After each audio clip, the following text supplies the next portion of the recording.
but I'm doing something different this time, guys. It's Pete from IndieGamesAAA.com, your leading source for all things indie games and AAA.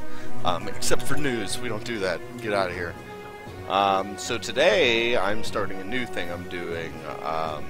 It is going to be me testing out online trading card games.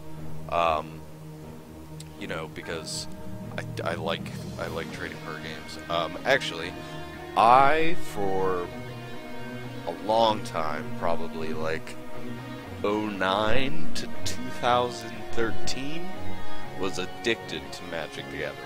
Played it a little bit competitively, and enjoyed the casual side of it too. But due to both money restrictions as well as growing to not like the direction the game was going, decided to quit. And so I effectively got out of that addiction, and now I'm trying to find a new one. And currently we're seeing like the rise of the digital card game. They're much more apparent. They like gained a ton of steam, and they're kind of taking over like Kickstarter, and they're all over the place. So this is my adventure to find the one that is right for me. So you're not going to experience all of it. The way it's going to work is I'm going to take a game every week, which if you want to know what game it is, I'll probably decide a new one like every Monday or so. I'll play it throughout the week, and then I will post the video probably on Thursdays. I think is when these videos will go up. So I play an entire week, and then I introduce you to kind of what I've learned about the game, what I like, what I dislike, and actually I'll probably still know hardly anything about the game, because a week is not enough to learn the nuances of the card game. But this week, I sat down and tried a bunch of Infinity Wars TCG. It is a online animated trading card game. So if you see, like, I pull up a character, this character has charge, which is essentially haste if you've played any Magic, which is they're moved directly to the assault zone. See how the cards are nice and animated, just a bunch of moving and flowing, war in the background. They have attack, they have defense, they have rarities, set numbers, unlimited characters, so he can like do anything essentially. He has charge, which is haste. They give a nice little flavor quote: "A raid across the horizon, not to put victory lay in their path." They all have a resource cost. So at the beginning of the game, the way things work is that you start out with a single resource, as you can see up here. I have one of one left, and then each turn you gain an extra to your max resources. So essentially the max amount of resources you can play each turn. So that scales easy. There's no like mana pool or anything. Like there's no needing to draw certain cards to play other cards. It's like very direct, and that seems to be the path that a lot of these card games I'm going to be trying are headed. Also on the card, don't show that again, is that they have a morale cost. Okay, so if this hero or this character is able to die by his health being taken to 0, I lose 3 morale. Now if my morale goes down to 0, I can lose the game, as well as if I get attacked for 100, then I can lose the game. Overall, the game looks really nice. I really enjoy like the aesthetic, the way the battlefield looks, and then it actually, if you get like these weird things, I don't think I have any of them in this. This is just the starter deck.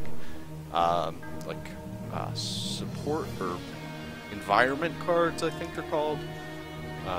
Something like that. They'll actually change the look of the field, which is super cool. But it's nice and it's like raining and stuff. I appreciate that a lot. So you can take one of these characters that costs 1 resource. This is an ability, which is like a spell. I guess the other thing I should mention is that this card game is not played turn by turn. the turns are taken simultaneously.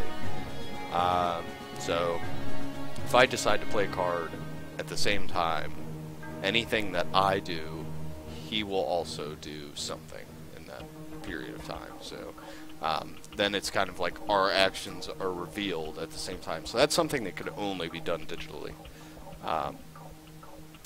There's no way that could be done in real life, unless you're both like writing on a piece of pen and paper and you hand it to each other and then the actions take place.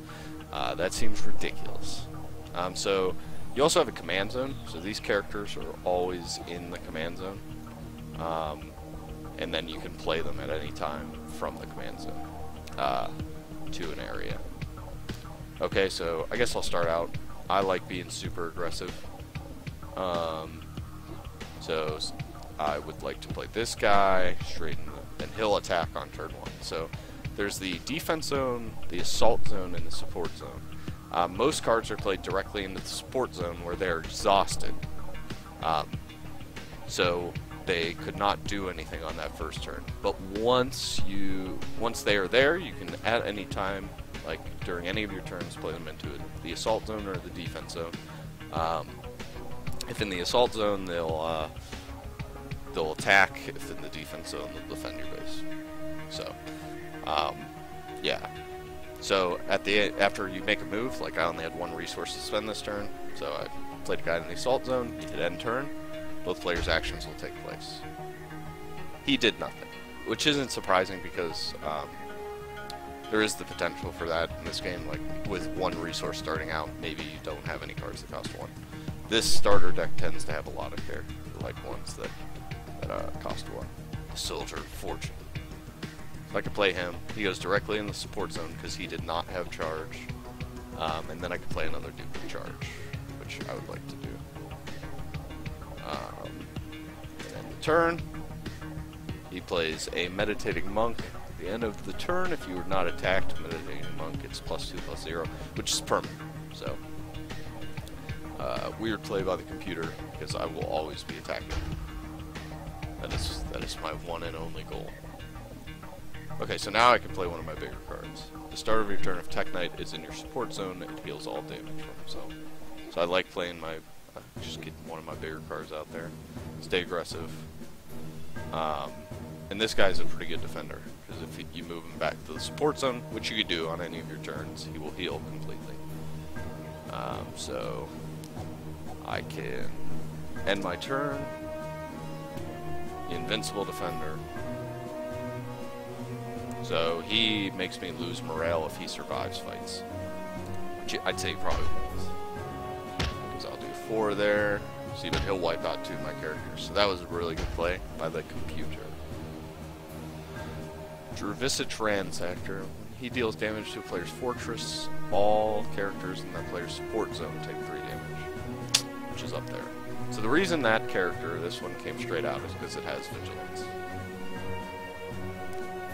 Once again, cards look really good in this game. Like, that's one of the things I'm most impressed with, is how good the cards look. So I'm going to play Defender, finally, and stop that guy from continuing to assault me. I'm going to play that, and I will continue to be aggressive. So you play that guy. At the end of each turn, of course, warriors in your combat zone, their opponent will lose 4 morale. So this guy's deck is built around making me lose morale.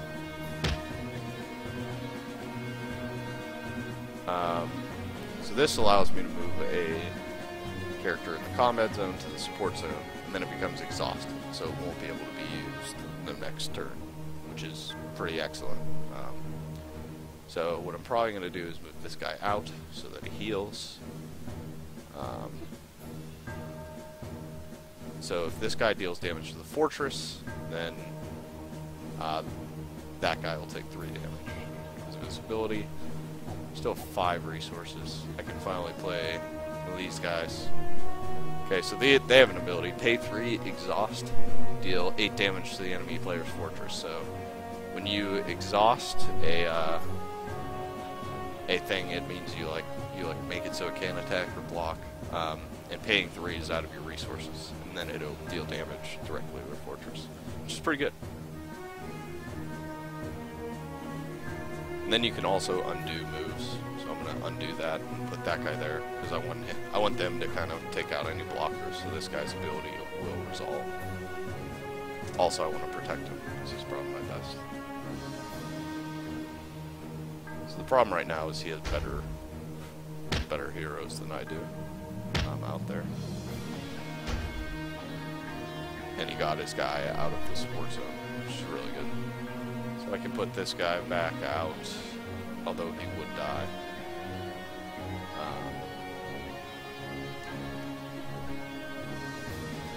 So I can return 2 guys to his support zone, which is really good. Allows me to keep kind of being aggressive. So that's what we're going to do. So this is a targeted ability. So return 1. That guy will be exhausted. This guy will not be exhausted, but he will return. And we'll send out another attacker. He played Wealthy Noble. As long as he's on the battlefield, he has 1 extra resource. Played a couple Invincible Defenders. Move that guy back there. Move that guy back there.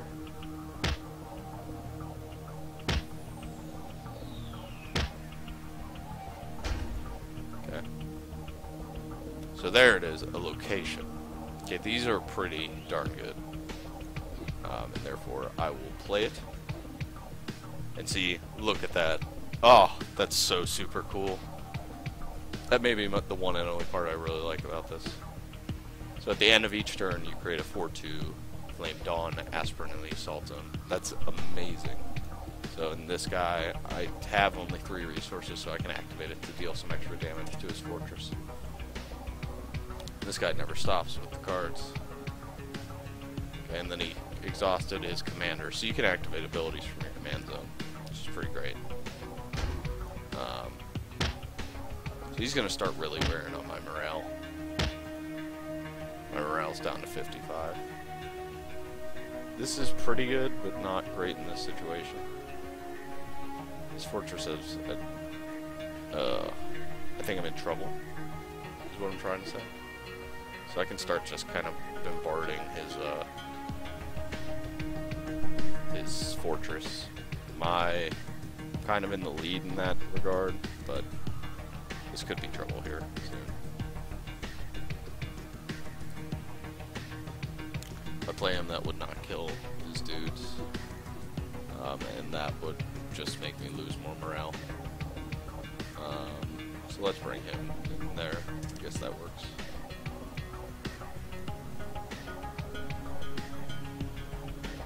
So he's got to be aggressive, or else I will just take out his base as quickly as I possibly can.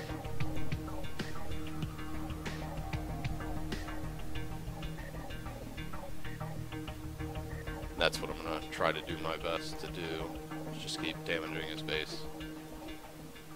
So that's 16 more damage. Play that. And I could defend just to stop him from doing damage.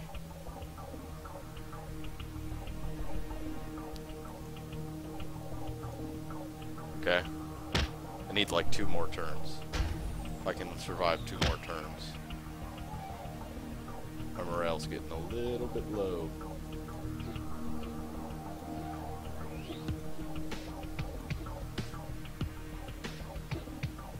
As well as my health. I need 1 more turn after this. Then I should be okay. As long as I'm directly hitting his base. Really, the thing that puts out a hero every turn hurt me a little bit. So I can defend, I guess. Well, what's the morale cost? So if he dies, I lose 5 morale. When he dies, I'll lose 2 morale. So that's 7 morale. So if I put him out to, I should be fine, I'd imagine. Then activate. Activate. I could just play this guy. Well, no, I don't want to do that. Okay, undo that. That's the nice thing about simultaneous turns. There's also this, the trading post, which allows you to use resources to do different abilities. So you can pay 5, draw a card, pay 3, shuffle a card from your hand into your deck and draw a card. Pay 9, increase your base resources by. So there's some nice things in there. Like, it's like if you have excess resources, you can use them to try to get back. So let's see if I can win this.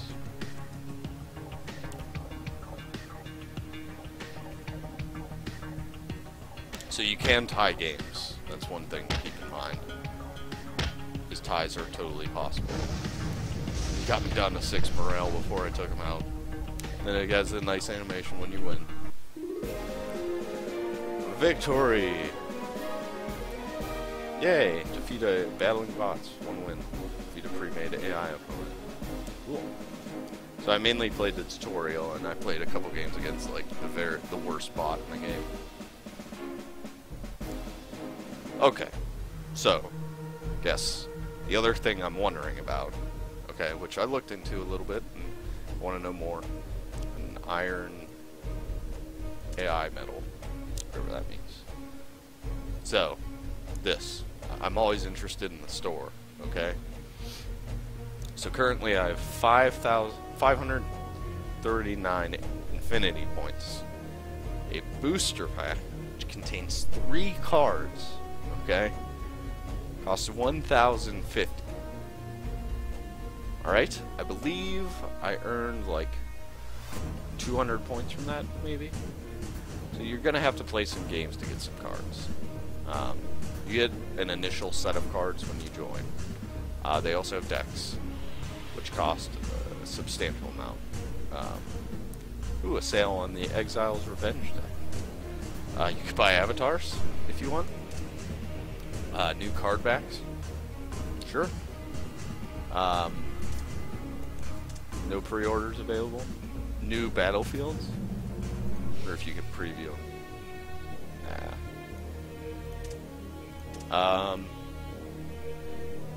Yeah, so these are the cards. They release new sets every once in a while. So they have the Collection Booster Pack and the Infestation Booster Pack, as well as Rise.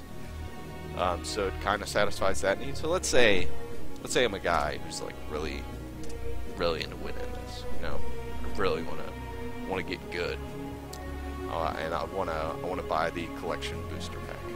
Okay, I don't have the infinity points. I just need some Lightmare points. So wait, how much is it?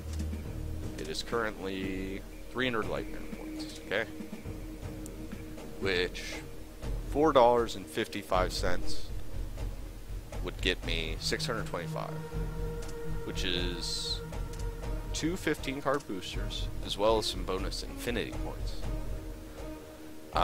If you've ever played a TCG, you understand that booster packs typically cost about $4 a piece. So I'd be paying about $2.30 a piece for these boosters, which is pretty good. Yeah, like that's solid. That's agreeable. You get a lot of Lightmare points if you want to really build that collection. $909.04. Oh my god. Oh my god. That's so much. Okay. I don't even want to think about it. Okay, so what about the deck builder? Here's your deck builder. Now here's what I don't know, is that, so the starter deck is 40 cards. I'm guessing that's like the least amount of cards you can have. Yep, a deck must be a minimum of 40 cards. So let's add in a guy. What happens if I try to add in something with another color? This deck requires a Call to Pharaoh commander. Okay, so here's how I'm imagining decks are built. Okay, you have commanders. All right, you have 3 of them. They start the game every single time. So you add in a Call to Pharaoh card, you have a new commander. Alright? So you can play that another Call to Pharaoh card. Alright? Sounds good. What if I go like triple though? Now what stops me from adding all these like different factions? That's what I want to know. Okay, so there's a certain amount that need Flame Dawn. So let's take out some Flame Dawn cards. Until it doesn't say that anymore. Get them out of... Oh, so many of those. Okay. Alright, so that I'm not sure about. I'll need to look that up. But okay. It seems like it has a pretty solid way of building decks. I'm fine with that. It seems okay. Here's my issues. Alright? I don't know how strategic it is to have both players taking turns at the same time. And that may be the biggest thing that turns me off. Is that, like, you can't really strategize against the moves that your opponents are making when you are both making moves at the same time. Like, imagine having to play chess with both of you having to write down your moves and then just moving the pieces at the same time. You have to anticipate exactly what your opponent's going to be doing, but the problem is with the card game, you don't know what your opponent is going to be holding. So I don't know what my opponent can play. I almost have to account for it. So maybe your knowledge of this game has to be, like, out of this world to be able to play it. Just having, like, such a deep, immense knowledge of what is going on would allow you to kind of predict what's happening. But if you don't have that, then you might be a little bit outmatched. Also, the obtaining of cards seems to go pretty slowly through playing for free. Not as quickly as, like, let's say Soulforge, who's kind of made it, like, super fast to do those things. But I really, really like a lot of the mechanics, and I am willing to give, like, having your turns go at the same time a shot. I think it's a valid thing to try, and not knowing how it works out strategically doesn't allow me to, like, properly comment on it fully. But the game length's also great. I mean, games last like 5 to 10 minutes, and that's fantastic. Like, longer games tend to like turn people off, especially in this day and age. So you're looking for, like, that shorter, more condensed experience, especially with games like this, which will likely be available on mobile. Is that you want to just hop into a game, sitting at the doctor's appointment, and you want to play real quick. Yeah, you can just pop this game open, play a game real fast, and get out. The other thing I'm not sure about is how tournaments are going to work. There is a campaign, which I haven't played through a ton. I played through all the Academy stuff, all this, and yeah. No, I don't want to start that. Whatever. Maybe I'll do that tonight. So yeah, you're like, there's a great tutorial though to help you understand the game. And, like, it got me in and playing in maybe an hour, which is pretty fantastic, and kind of got me excited about the game. This is one that I will definitely be holding on to, and definitely consider in the end. It's one of the better ones I've run into in what I have played. But yeah, I'm hoping the monetary issue is not what causes me to get out of this, because I want to play these games for free. Okay, I can initially invest, like I'd initially invest in Scrolls, but I want to play these games for free. So that could be what turns me off to this, is that eventually money is just too much. So yeah, I think I'm going to not throw this one out. This will be shelved, looked at again near the end of this process, and I may even continue playing. I'm not sure what the competitive scene's like in this, but I may watch some of that too. Yeah, I don't know. So this is episode 1. I don't know if you have games you want me to try, outside of, like, Scrolls, Hearthstone, Soulforge, and Magic. Like, I already know about those, and I will cover a lot of those except for Magic. I won't do digital Magic, because that's the point of this, is getting away from that. But the rest of the games, you can feel free to send me anything I don't know about, which is anything but those games listed before. This game is free on Steam, so you might as well check it out. You probably have Steam if you're watching this. And give it a try. If you have any feedback and want to tell me more about this game, please do. I'm willing to hear about it. Other than that, come back next week. Check out indiegamestripleA.com. We've got great stuff going up like every day there. I'll probably be talking about this on our podcast, which was yesterday. On Wednesday, the 26th. So, if you want to hear more about Infinity Wars, listen to that podcast. So, thank you for watching. Once again, indiegamestripleA.com. And I'll be back next Thursday. I'm not sure what I'm going to be looking at yet, but if you want to ask me on Twitter at IndiePB, let's say on Monday, I'll tell you exactly what I've been playing the entire week. So, thanks for watching. I'll see you again soon.